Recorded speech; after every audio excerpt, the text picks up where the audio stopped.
Welcome to the Big Conversation Explainer.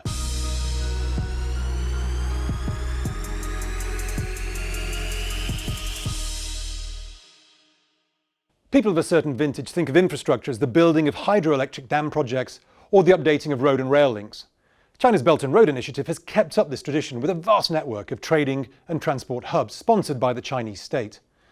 Whilst infrastructure was originally in the realm of governments, it has increasingly become an investment class for private investors in its own right, and its success has reignited the interest of governments across the world.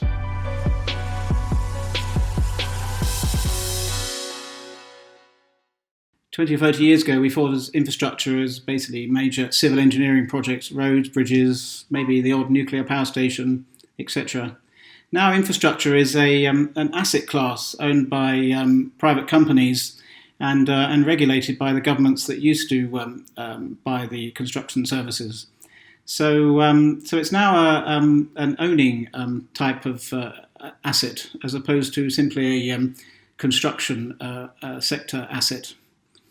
What we've seen recently, though, is that private equity players and private investors, pension funds, insurance companies, investing in these assets have made quite good profits, and now the government's realising that these assets have a steady income stream that can be financially engineered, and the returns can be enhanced, and now starting to regulate back and starting to impose tougher conditions on these new asset owners. So across the world, I think we're seeing owners of water companies, electricity grids, and the like, having their returns now capped by the government regulators. When we're talking about infrastructure and infrastructure investing, it's important to make sure that we think about the global context. And certainly this isn't lost on many countries around the world who are trying to attract investment into their infrastructure. Some of this is organized, some of this has been politicized. I think a lot of people are hearing about the Belt and Road Initiative. This is something that's highly linked to China, but also includes over 70 signatories across the world, which is trying to remake the original Silk Roads and building those trade links through infrastructure development, not only in terms of roads, rails, port, but also in terms of the modern infrastructure of energy and infrastructure in data, telecoms, and digital. Of course, China isn't the only one who's driving initiatives. There's a more recent initiative coming out of a combination of the US, Australia, and Japan called the Blue Dot Network. Again, looking at trying to create best quality, high standard infrastructure in places most needed around the world.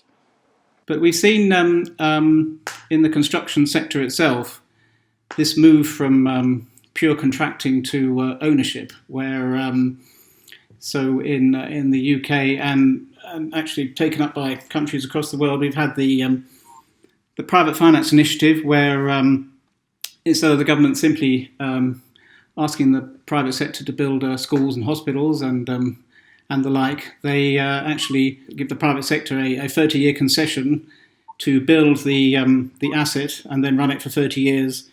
And make an equity return on running that asset. And that model was actually, it dates back to French water concessions in the 15th century. It's not a new model, but it was taken on board in the late 1990s by governments, and it did encourage a lot of building of new social infrastructure and infrastructure assets. But then the political tide turned against it. Investors were perceived to have done very well or too well out of it, and governments sort of started to rein back on concession type procurements. So as we talk about infrastructure investment, it's important to think about who it is we're talking about. Who are these investors? Public funds are a key part of driving infrastructure investment, particularly from greenfield sites. Those are the beginnings of a project, breaking ground and starting something new. Often it's the government funds that are deployed, either directly or through a multilateral development bank structure, which pulls from multiple governments. There's been a big trend over the course of the last few years to think about how it is we can mobilize private capital alongside public funds. Many different reviews have showed that there's a major gap in terms of where public funds can bring us versus the needs for infrastructure investments globally. Private funds can fill that gap. However, the needs and requirements, both for returns as well as the criteria and investments, differ between public funds and private funds. So, this trend of trying to mobilize private capital, to crowd in private capital alongside public funds, is gaining interest.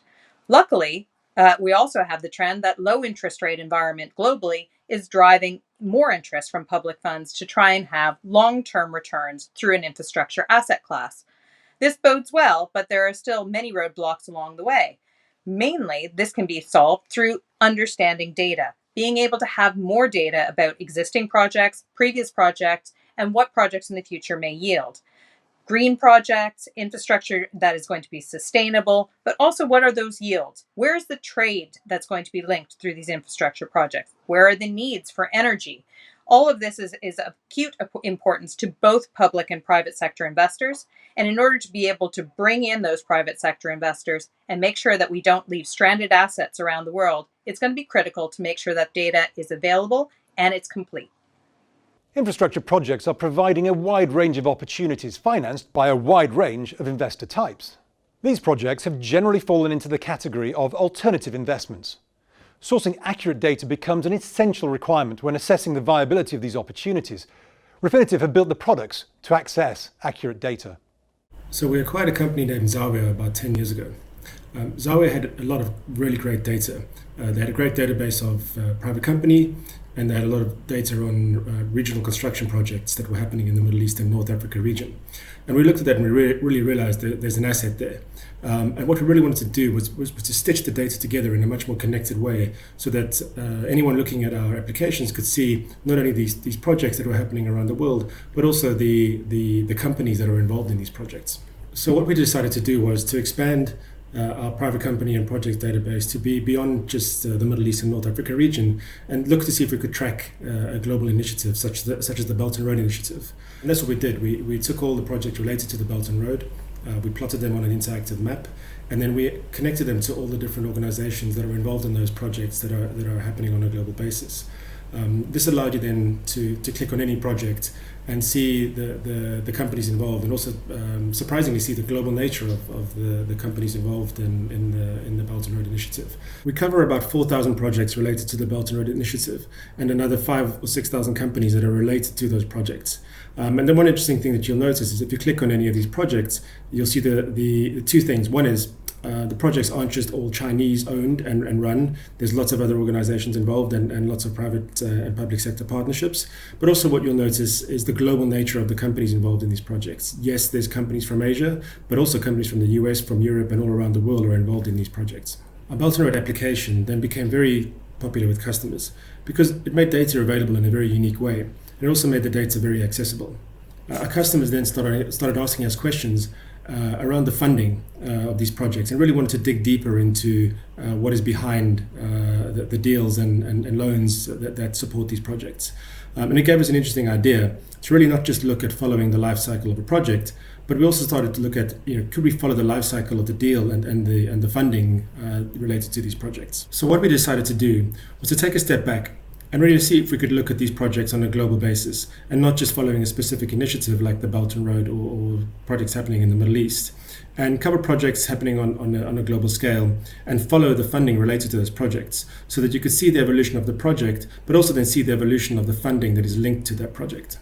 Understanding the nature and the status of the funding of any project is always very important, especially in these times where COVID has put a lot of these projects that these deals of funding under strain, and has really resulted in there being a lot of distressed assets out there, which for some are a challenge, but also for a lot of others creates opportunities. So we've launched an application called Refinitiv Infrastructure 360, which follows 36,000 global project finance deals and loans, as well as the associated companies and projects linked to those deals and loans. Infrastructure is expected to play a key role in the post-COVID world as governments look to boost their fiscal expenditures in order to stimulate their economies. Infrastructure investment is slowly but surely becoming a topic of the green movement as well. Sustainable infrastructure and thinking about how to deploy capital in a way that's going to be able to be positive effect on the environment is a top priority. Typically, multilateral development banks and governments, public funds, are looking at ways of making sure that capital is deployed in a way that's sustainable and is reinforcing the green agenda. Many countries around the world are looking at net zero targets, and being able to support that through infrastructure that is not burning fossil fuels in the areas of energy, and also making sure that it has a low impact on biodiversity adverse effects is going to be more and more critical going forward. And this whole area of sustainable finance is something that is going to be tracked both through environmental reports, data, and thinking about how it is that capital is deployed going forward. But again, following the COVID-19 crisis, you can see calls again for infrastructure to play a major part in boosting the economy of developed and developing countries. But I think that, as I say, it takes time to put together these projects, particularly in a new environment where regulations and planning regulations are quite strict. But I still see a role for infrastructure to play, particularly in the United States, where the infrastructure deficit, if you like, or the lack of money spent on infrastructure over the last 20 or 30 years, most people agree has been not beneficial to the economy. So I still think there's a major infrastructure deficit in the United States that, if the politicians can agree on a way forward, needs to be addressed. I guess the infrastructure spend, though, will shift to new areas such as broadband, telecoms. There's an awful lot of money now being spent on fibre to home. Governments will be looking to partner with the private sector in order to boost infrastructure spending.